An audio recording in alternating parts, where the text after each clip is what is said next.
Welcome to One Chemistry. Always try to do your best.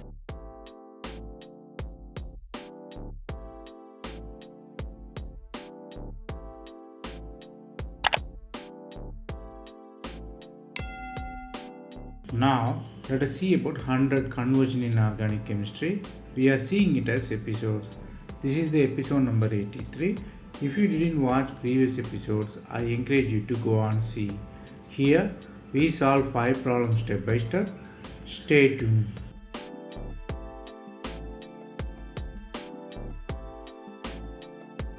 Let us see the question number 1.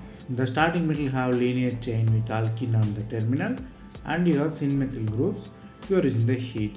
They ask you to find a product. The product possibilities are what happened really to the double bond there. In all the product, what happened to methyl group is important. Whether the products come into linear chain with cis and trans double bond and all the possibilities. So here configuration varies. So from the question and product you might understand that carbon skeleton chain. So definitely rearrangement. And what happened to configuration is the real question there. The answer is C. Let us see how.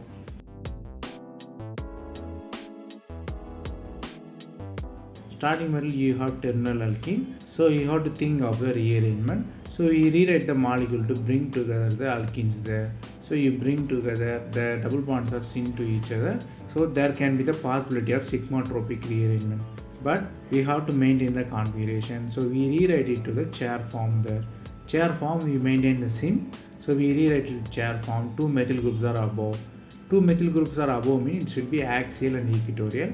If you know cycloism perfectly, cis always mean axial and equatorial.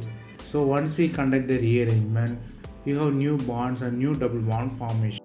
So here you can clearly see the stereochemistry what happened there. So the double bond in 2, 3 in cis form and 6, 7 in trans form. So again we'll rewrite in the linear form to match the answer. So the answer is clearly C, which contains cis and trans there. Here you have to learn 2 important things. One is you have to always imagine sigmatropic rearrangement if you have dialkene.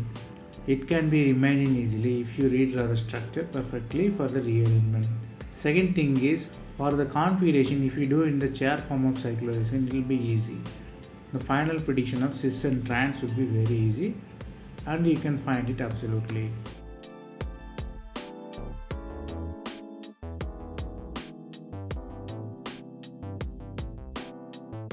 Then the question number 2. The starting metal is pentone system with linear chain with iodide. You have ester there. So pentone system, iodide and ester. You are using the tertiary butyl tin hydride and AIBN and benzene and heat. They ask you to find a product. Products are cycled one. Whole ring is open and the iodine closed with the ring system. The product suggested that 5-member ring is open and iodine ring is closed there. So the ring size almost like constant with 10 atoms. How the ring is closed is the question. So the position of double bond and position of ester group is important here. So from the reactant and product you might guess regioselective ring closure as well as ring happening occur in the reaction. The answer is A. Let us see how.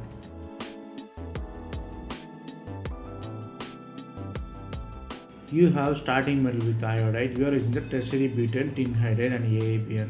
This is a radical reaction. AIBN is a radical initiator.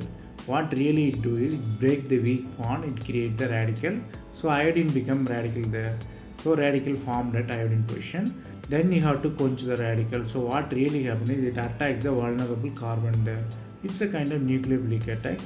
Even though radical is neutral, it attacks the carbon there like nucleophilic attack.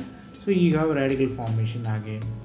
So the ring is closed now. You have fused system 5-member and 7-member. What really happens is again the radical is not yet quenched because oxygen possesses a radical. So what really happens is oxygen quenched by breaking of 7-1 bond. So radical formed at 1 there. So radical again quenched by tertiary butyl tin hydride and hydrogen donor. Here driving force is important. Radical is formed, radical is quenched, ring is formed, linear chain is formed as a ring. Here you have to learn 2 important things. One is tertiary butyl tin hydride and AIBN. If you see the both, you might think of radical reaction. Always attack the weak bond to create the radical. Second thing is you have to always find the radical quenching pathway. During the radical quenching, you might think of linear chain versus cyclic product. Most of the time cyclic product dominates because of its stability.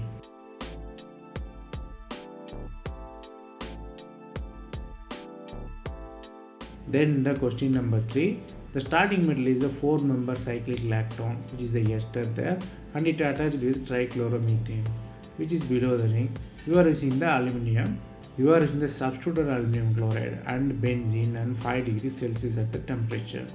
They ask you to find the product. The product, obviously ring is open. So how the ring is open? CCl3 go above the plane, or retain same, or phenyl go above the plane, or phenyl go below the plane. From the question and product, you might understand that stereoselective or selective ring opening and what happened to configuration. The answer is B. Let us see how.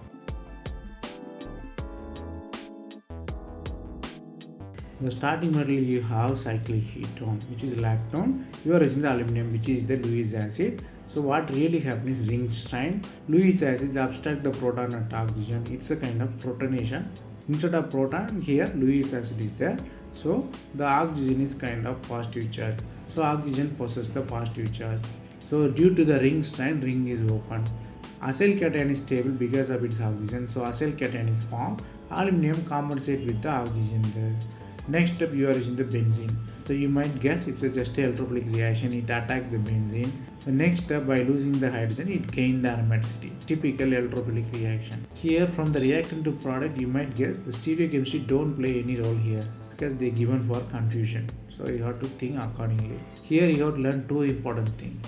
One is, if you have strained system, you always think of ring opening.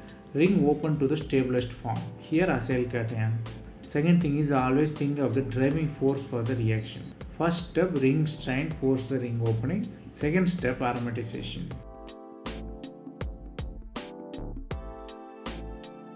Then the question number 4. The starting metal is bicyclic system with alkene. You are having bridged OTS and hydrogen. OTS is trans to the double bond. You are using the acetic acid and they ask you to find the product. Products are mostly differ in the OAC position.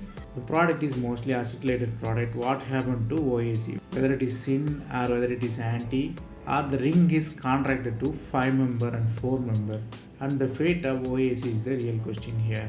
So from the reactant and product, you might guess the question is about OAC configuration as well as the ring contraction occur or not is the real question. The answer is B. Let us see how. The starting metal, you have pi bond, you have OTS. The OTS is a very good leaving group. It trans to the pi bond. So what really happens is the pi bond acts as a neighboring group participation. Technically it called as ankymeric assistant. It will help for the elimination of OTS just by pushing it out. So the electron rich species which help the OTS to remove. So ACA attacks there and you got the product. What magic really you have here is, this is the ankymeric assistant. What happened to OTS and OAC group configuration, whether it is syn to the double bond or anti to the double bond, the OAC position. Here it will be the same as OTS. The ankymeric assistance is a very important concept because it is a consecutive SN2 reaction. So SN2 reaction, one inversion happened and another inversion happened. So final product is retention 1. Or you can simply say same side attack and same side leaving. So retention in configuration. Here you have to learn two important things. One thing is neighboring group participation. Electron rich species always try to help for the elimination of good leaving group, which is OTS. Second thing is the neighboring group participation always have retention in configuration because it have two consecutive SN2 reaction. So inversion to the retention.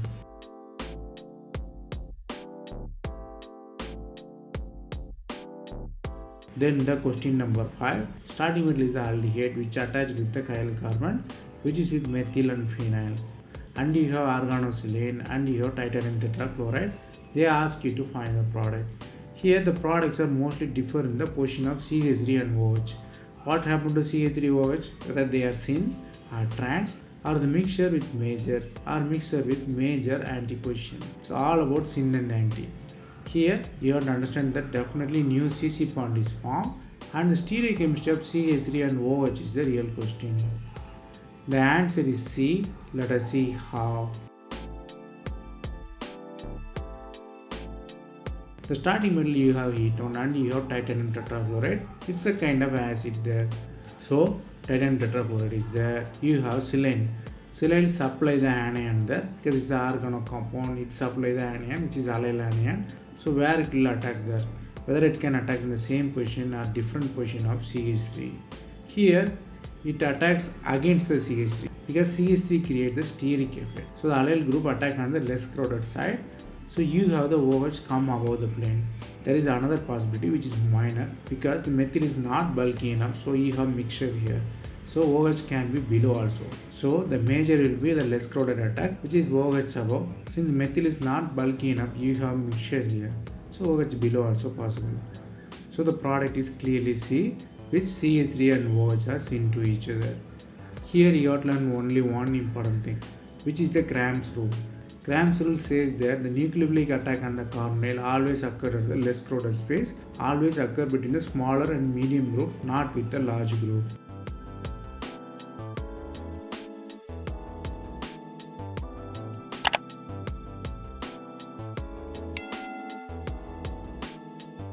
That's all from this episode.